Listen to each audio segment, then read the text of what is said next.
బ్రహ్మంగారి మఠం పీఠాధిపతి వారసత్వ పోరు రోడ్డున పడింది. 4 ఏళ్లుగా కొనసాగుతోంది ఈ మఠం పీఠాధిపతి వారసత్వ పంచాయతీ. బ్రహ్మంగారి మఠం పూర్వ పీఠాధిపతి రెండవ భార్య మారుతి మహాలక్ష్మి, మొదటి భార్య కుమారుల మధ్య మరోసారి వివాదం చెలరేగింది. మఠం పీఠాధిపతి విషయంలో సోషల్ మీడియా వేదికగా వార్ మొదలైంది. ఒకరిపై ఒకరు ఆరోపణలు ప్రత్యారోపణలు చేసుకుంటున్నారు.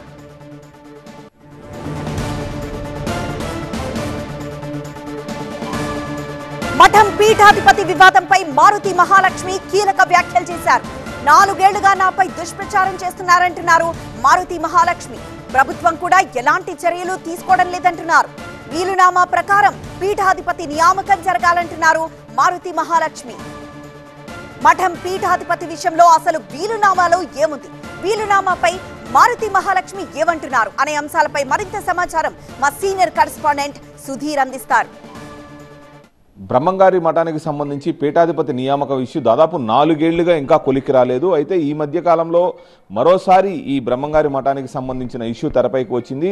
దివంగత పీఠాధిపతి భార్య మారుతి మహాలక్ష్మి మరోసారి సోషల్ మీడియా వేదికగా ఆవిడ కొన్ని ఆరోపణలు అయితే చేశారు. నన్ను కొట్టి చంపేయండి, నన్ను ఎవరైతే ఇబ్బంది పెడుతున్నారో వాళ్ళకే అవకాశాన్ని ఇవ్వండి, అలాగే మరోసారి ఇంకొక వివాదాస్పదమైన వ్యాఖ్య కూడా చేశారు, నా పిల్లలకు DNA టెస్ట్ కూడా చేయించండి అని. అసలు ఈ వ్యాఖ్యలు చేయాల్సిన అవసరం ఎందుకు వచ్చింది?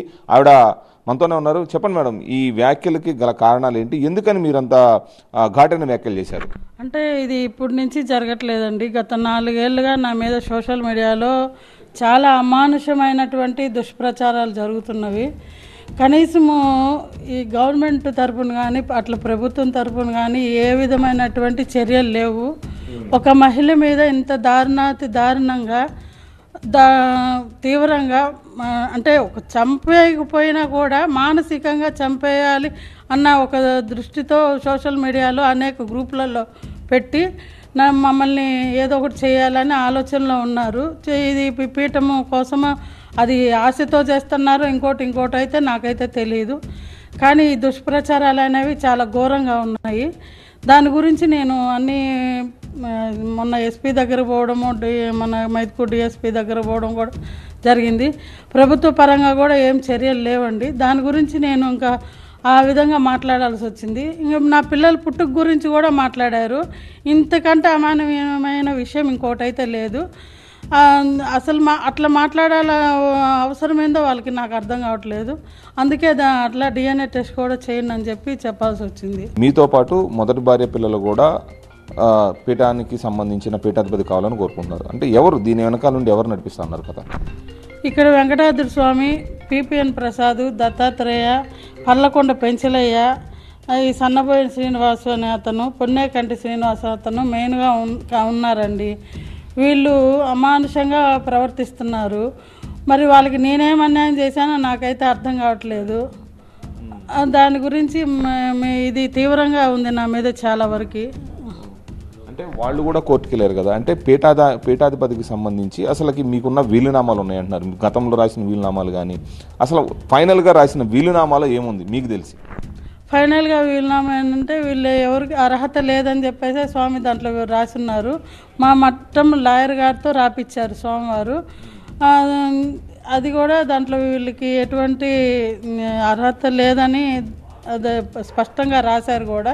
DNA టెస్ట్ అంటే పిల్లల పుట్టుక గురించి మాట్లాడారు కదండి, అది ఒకటి కాదు, ఈ మధ్య కూడా దాన్ని లేవనెత్తి మాట్లాడుతున్నారు. దాని గురించి ఇంకా ఎంతవరకు ఒక స్త్రీ పోరాడుతుందండి? 4 ఏళ్ల నుంచి ఇప్పటికి ఈ దుష్ప్రచారాలతో మానసికంగా చనిపోయి ఉన్నాం ఆల్రెడీ. ఇంకా ఎక్కువైంది, ఉండే కొద్దీ ఎక్కువైపోయింది. వాళ్ళ ఆశతో ఏదో ఒకటి మాట్లాడేస్తే సరిపోతుంది అనుకుంటున్నారు.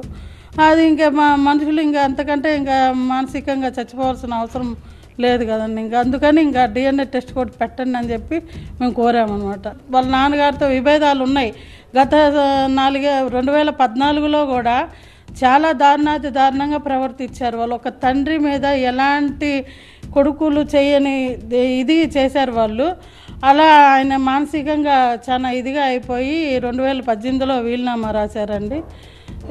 అదండి జరిగింది. ఫైనల్గా మీరు కోరుకుంటుంది ఏంటి? బ్రహ్మంగారి మఠానికి సంబంధించి మీకు ఏ విధమైన న్యాయం జరగాలని కోరుకుంటున్నారు?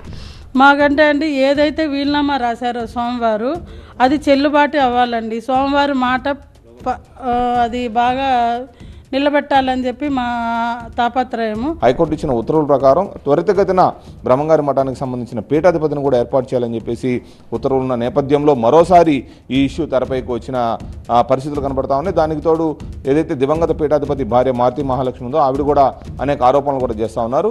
ఆ ఆరోపణలకు సంబంధించిన విషయాలు కూడా ఇప్పటికే సీఎంకి, డిప్యూటీ సీఎంకి, అలాగే హోంమంత్రికి కూడా ఇచ్చిన పరిస్థితుల్లోనే వివరణలు.